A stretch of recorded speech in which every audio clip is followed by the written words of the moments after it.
दो दोस्त होते हैं, बहुत ज़्यादा घनिष्ठ होते हैं, दोनों ही शादीशुदा होते हैं, लेकिन अपने मनोरंजन के लिए अपनी अपनी पत्नियों की अदला बदली कर लेते हैं। उसकी पत्नी उसके साथ और उसकी पत्नी उसके साथ। ये कार्य काफी समय तक होता रहता है। अपने मनोरंजन के लिए और अपने खुद की खुशी के लिए वो अपनी पत्नियों की अदला बदली करते रहते हैं। उसका पति उसके साथ समय बिताता है और उसका पति उसके साथ। इसमें पत्नियों को भी कोई आपत्ति नहीं होती। लेकिन कुछ ही समय बाद एक पत्नी जो दूसरे की पत्नी होती है और दूसरे का जो पति होता है, उन्हें आपस में प्रेम हो जाता है और वो लोग शादी करने के लिए तैयार हो जाते हैं और जो अपनी अपनी पत्नी और अपना पति होता है उसे छोड़ने के लिए तैयार हो जाते हैं। ये मामला थाने पहुंच जाता है और थाने पहुंचकर ऐसा बवाल उठता है कि जिसका कोई समाधान ही नहीं हो पाता। उन्होंने सोचा भी नहीं होगा कि महज एक मनोरंजन का विषय हमारे लिए इतना घातक साबित हो सकता है, क्योंकि एक ऐसी घटना जन्म लेती है जिसकी उन्होंने कभी कल्पना भी नहीं की थी। नमस्कार, मैं ज्योति गौड़ और आज की जो सच्ची कहानी मैं आपको सुनाने जा रही हूँ, ये सच्ची कहानी है उत्तर प्रदेश के लखनऊ के बाराबंकी में एक लोनी कटारा थाना लगता है। यहाँ पर एक महिला जो अपना नाम सविता बताती है थाने पहुंचती है।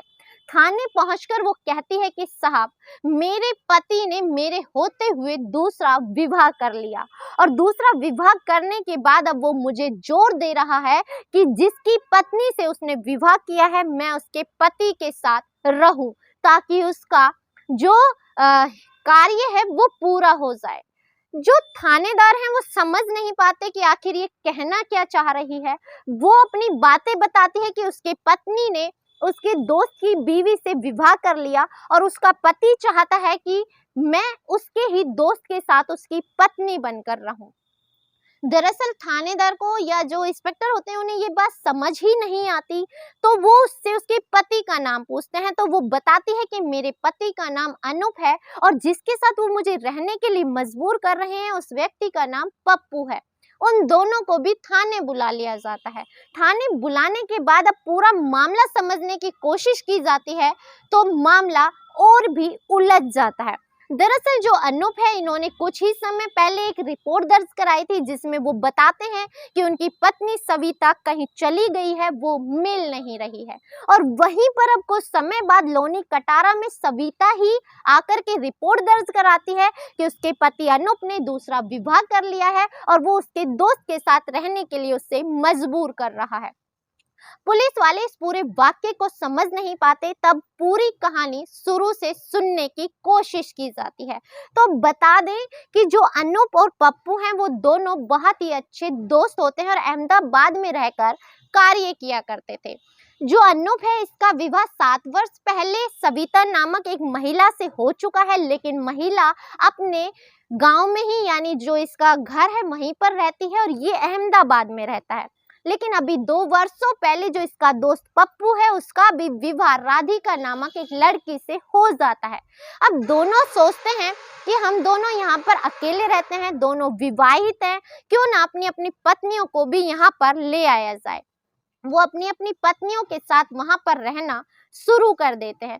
कुछ ही समय बाद जो अनूप है उसका रिश्ता राधिका के साथ बन जाता है। वो अपने दोस्त की पत्नी के साथ मिलना जुलना शुरू कर देता है और उसके साथ संबंध बना लेता है।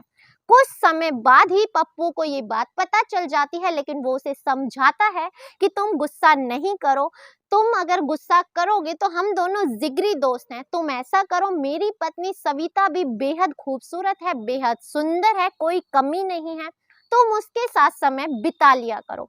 अब ये दोनों मान जाते हैं, आपस में अपनी अपनी पत्नियों की अदला बदली किया करते थे और आराम से समय बीत रहा है। अभी 4 से 5 महीने ही बीते थे कि अनूप और राधिका बोलते हैं कि हम दोनों एक दूसरे से प्यार करते हैं और रोज रोज का नाटक खत्म करना चाहते हैं। ये जाकर के कोर्ट मैरिज कर लेते हैं और जो सविता है वो रोती है तो वो कहता है कि ऐसा करो, मैंने अनूप की पत्नी से शादी कर ली, पप्पू की पत्नी से शादी कर ली, तुम पप्पू के साथ रहना शुरू कर दो ताकि हमारा जो लेन देन का किस्सा है वो भी खत्म हो जाए। अब वो पप्पू के पास चली जाती है, लेकिन 2 दिन रुकने के बाद वहां से गायब हो जाती है, वहां से भाग जाती है। वहां से भागने के बाद अब कुछ समय बाद ये आकर के थाने में शिकायत दर्ज कराती है। अब सविता से जब पूछा जाता है तो वो कहती है कि जब मेरा विवाह अनूप से हुआ है तो मैं पप्पू के साथ आखिर क्यों रहूं। वहीं पर अनूप कहता है कि मैंने और राधिका ने अपनी सहमति से विवाह किया है, पहले इन्हें कोई आपत्ति नहीं थी। वहीं पर जब पप्पू से पूछा जाता है तो पप्पू कहता है कि अनूप झूठ बोल रहा है, हम अदला बदली कुछ भी नहीं किया करते थे, आपस में सिर्फ बात किया करते थे। इसने मेरी पत्नी को बहलाया फुसलाया और उसके साथ विवाह कर लिया। मामला इतना उलझ जाता है कि पुलिस वाले भी इस बात को समझ नहीं पाते, जान नहीं पाते कि आखिर मामला क्या है। दोनों को, अनूप को और पप्पू को, शांति भंग के आरोप में गिरफ्तार कर लिया जाता है। अब आगे क्या होगा वो तो भविष्य के गर्भ में ही छिपा है, लेकिन एक मामला ऐसा जो उलझ करके रह गया। 2 लोगों ने शादी जैसे पवित्र बंधन को गुड्डे गुड्डियों का खेल समझ लिया कि मेरा सामान तू ले ले और बदले में तेरा सामान मुझे दे दे। इस बारे में आपकी क्या राय है, कमेंट में अपनी राय देना ना भूलें। इसी के साथ इजाजत दीजिए, मिलते हैं अगली सच्ची कहानी के साथ। तब तक अपना ख्याल रखें, स्वस्थ रहें, सुरक्षित रहें। जय हिंद, जय भारत।